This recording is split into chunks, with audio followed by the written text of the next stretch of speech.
In our last section of 8.8, we're going to be doing one last method that we call factoring by grouping.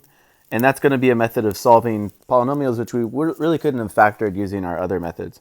I'm going to skip most of this setup question at the very top, just kind of pointing out one thing from our solution for those of you guys that are interested in eventually getting to our final answer. We end up in our question getting a polynomial like this that uses a power of 3, which we couldn't really solve before using our methods from Xbox or even back from earlier if I'm just thinking about GCFs only. But in this section, we could factor something like that. Again, if I start with something like x to the third, we could figure out a way of factoring those if it's a polynomial with a degree greater than 2. We're going to do that by factoring by grouping. And I did this a little bit in a previous video. Even with something like ax squared plus bx plus c, this method still works. And the idea is we're going to look at parts of this trinomial as pairs, and then we're going to be factoring that using what we call our grouping method. And this method really works on the GCF idea.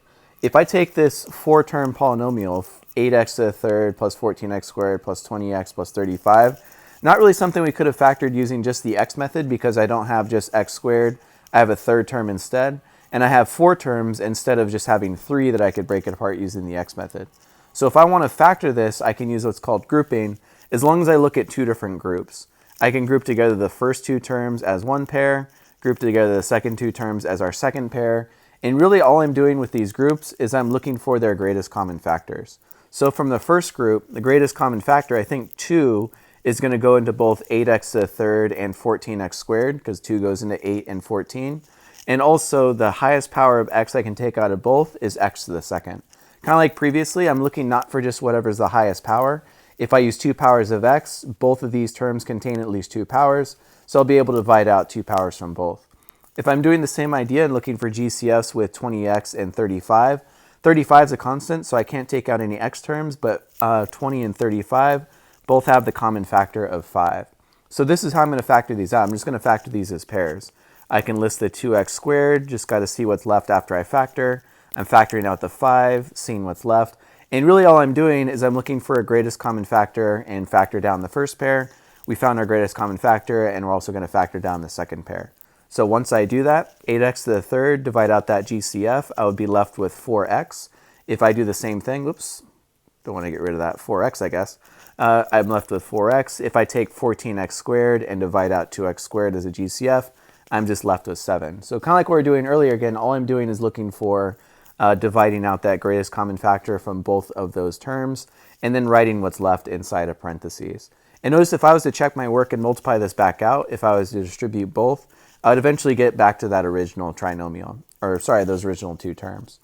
Doing the same method with our second pair, 20x divided out by 5 would leave us with 4x, and 35 divided out the GCF, I'm left with a 7. And notice at this step, and this is what we're going to look for every time in this method's not going to work unless our parentheses parts match, and in this case they look like they do. 4x plus 7's in both parentheses, so when I start to list my factored answer, that's actually going to be one part of our solution, is just 4x plus 7.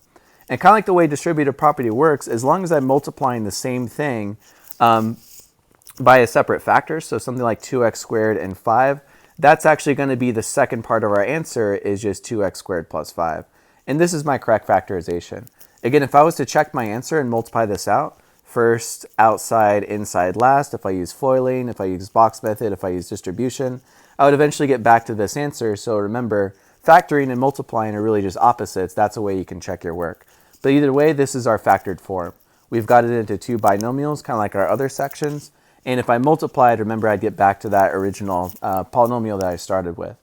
And one off to the right, again, another one for you to try, but I'm going to reveal that answer and just look through my steps. So first thing we do, again, is just look for GCFs. I can factor out 3y squared from the first 2 terms. Second 2 terms, I can only factor out a 2. And remember, we're just looking to factor those separately. If I take out 3y squared from my first term, I'm left with just y. Negative 12y squared, divide out the GCF, I'm just left with negative 4. And then from the second pair, same thing. Divide out the 2, and I'm just left with y. Divide out the 2, and I'm left with negative 4. And this is how we're always going to list our answer for this grouping method. The outside parts, basically, so outside of your parentheses, that's going to be one solution, or one part of your solution, sorry, 3y squared plus 2. And the matching parentheses, again, they must match in order for this method to work. That's going to be the second part of your answer, just like we saw before with the 4x plus 7, 4x plus 7, those match, so that was one of our binomials. So we can do this with a little bit tougher polynomials. So our next one is an example where we're looking to factor out the GCF first before we start. Remember, that's actually something you want to do on every question. If there is a greatest common factor that I can use with all of the terms, that's a good place to start. So let's look for a GCF first here before we solve the rest of the problem. If I look at 6 and 9 and 12 and 18, looking at the coefficients first, I think 3 is going to go into all of those. And also if I check h to the fourth, h to the third, h squared, and h, I have at least 1 power of h in all of them, so 3h is going to be my GCF. And just like what we did last time, or I guess not exactly what we did last time, we want to do this step first. We want to divide all of my terms by my GCF.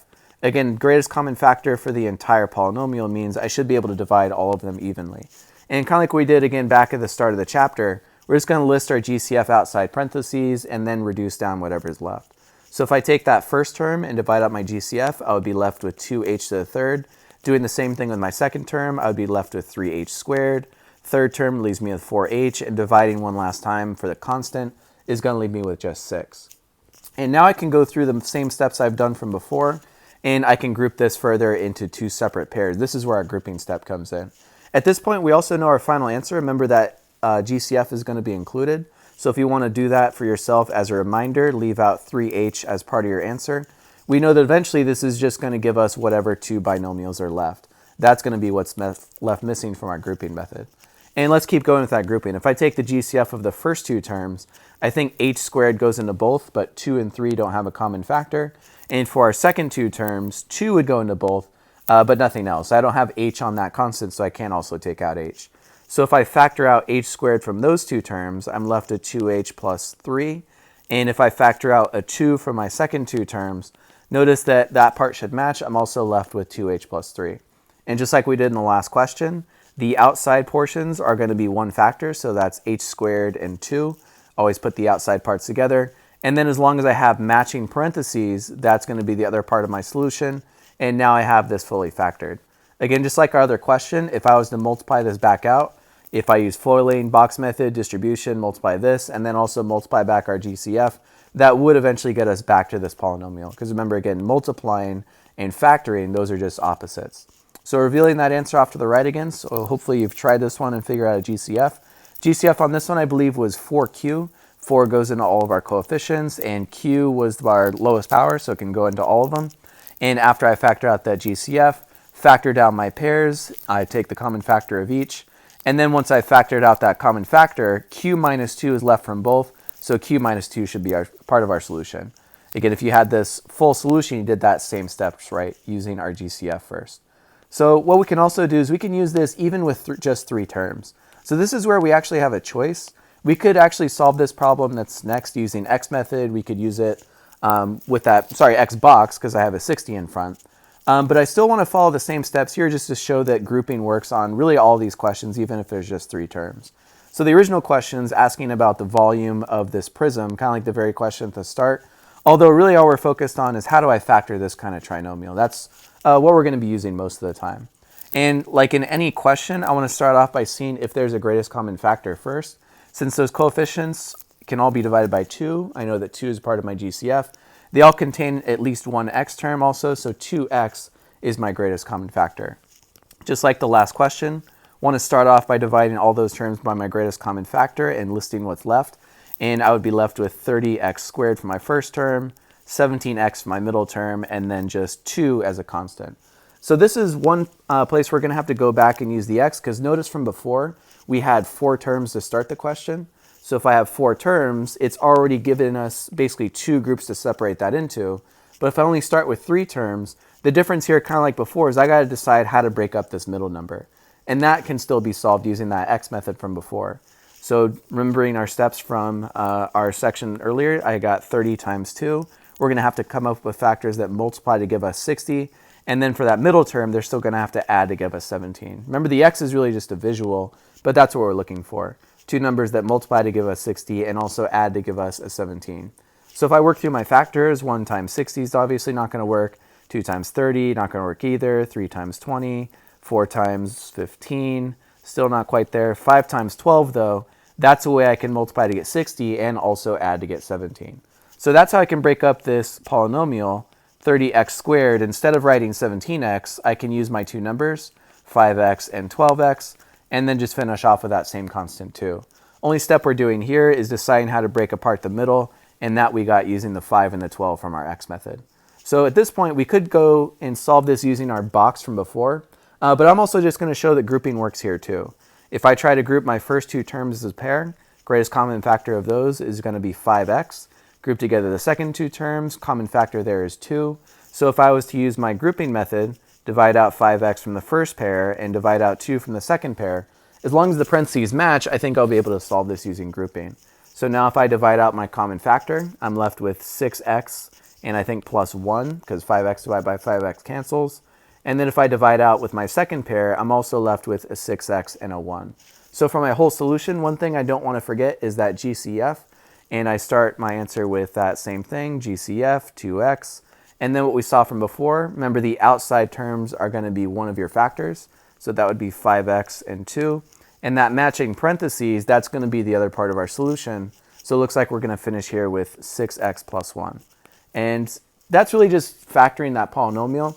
Not worried too much about listing this as dimensions of a prism, but that would we'd end up with. We'd have length, width, we'd have a height. Those would be our 3 dimensions. Important just to know how to factor that one though. And this is also a good place to kind of summarize the entire chapter really in terms of our steps. If you're trying to solve any polynomial and trying to factor it down, it's good to work through this little box and try to remind yourself what we're looking for. So no matter what, you always want to start by seeing if there's a greatest common factor. Even if you don't find one, it's still a helpful step just to check and be comfortable with your factorization. If you do find a greatest common factor, your answer is going to be a lot easier than trying to factor that out later. So if you are able to find one, even if you're not, you can still look for any shortcuts. So step 2 is basically looking for any shortcuts.